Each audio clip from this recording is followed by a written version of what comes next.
नमस्कार दोस्तों, मैं घनश्याम राय आप सभी का न्यूज डंका हिंदी में स्वागत करता हूं।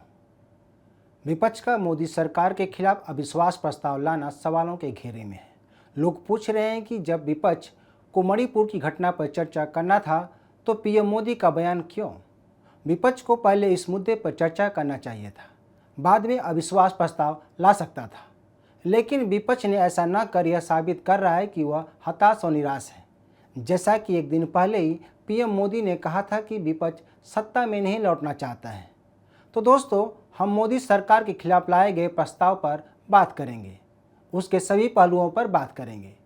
तो दोस्तों, अगर आप हमारे चैनल पर नए हैं तो आपसे रिक्वेस्ट है कि हमारे चैनल को सब्सक्राइब जरूर करें। मंगलवार को ही इस बात की चर्चा होने लगी थी कि विपक्ष मोदी सरकार के खिलाफ बुधवार को अविश्वास प्रस्ताव लाएगा, और ऐसा हुआ भी।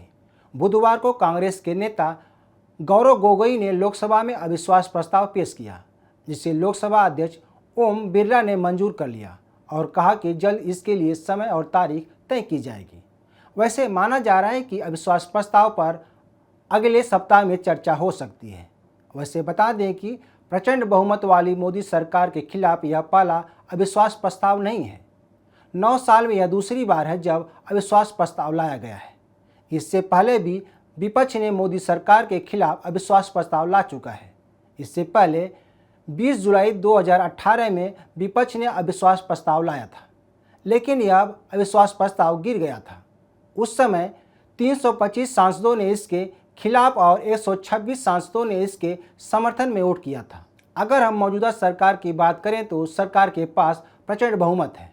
गौरतलब है कि अविश्वास प्रस्ताव कोई भी लोकसभा सांसद ला सकता है, बशर्ते उस सांसद के पास 50 से अधिक लोकसभा सदस्यों के हस्ताक्षर होने चाहिए। अनुच्छेद 198 में अविश्वास प्रस्ताव लाने के बारे में बताया गया है। इसकी मंजूरी मिलने के बाद 10 दिन के अंदर सत्ता पक्ष को अपना बहुमत साबित करना पड़ता है।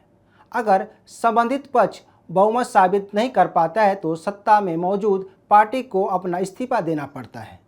सबसे बड़ी बात यह है कि राज्यसभा में अविश्वास प्रस्ताव नहीं लाया जाता है और न ही राज्यसभा के सदस्य वोटिंग में शामिल होते हैं।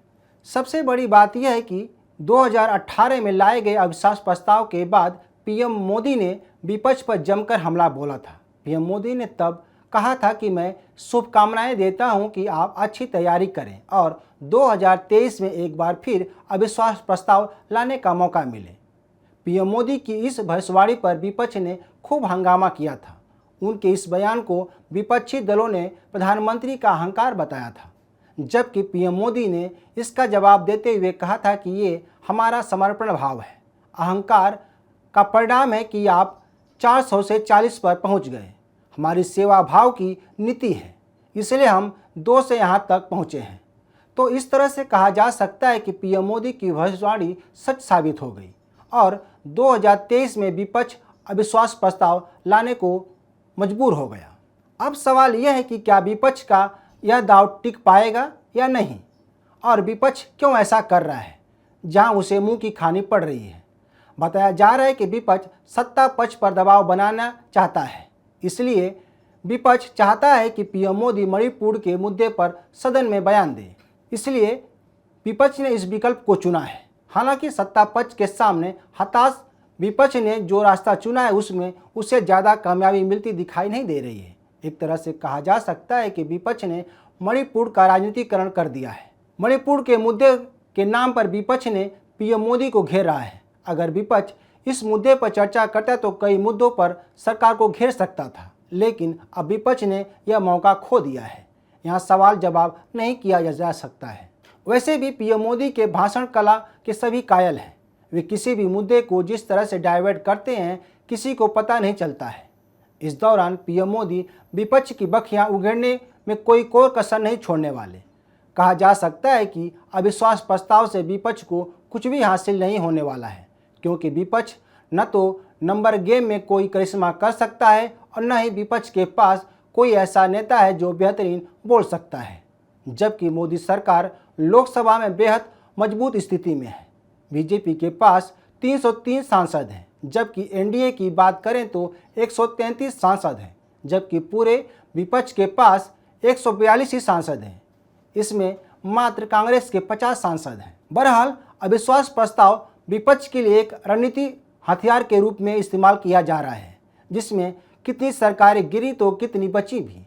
यह प्रस्ताव विपक्ष को सरकार के सवाल पूछने, उनकी विफलताओं को उजागर करने और सदन में चर्चा करने की अनुमति देता है, तो सरकार पर दबाव बनाने का प्रयास भी करता है। तो वर्तमान में विपक्ष केवल सरकार पर दबाव बनाने का ही काम कर रहा है। तो देखना होगा कि मोदी सरकार इस तरह से विपक्ष के जाल से निकलती है तो कैसे। तो दोस्तों, आप इस बारे में क्या सोचते हैं, हमें ज़रूर बताएं। इस वीडियो को शेयर, लाइक और कमेंट जरूर करें।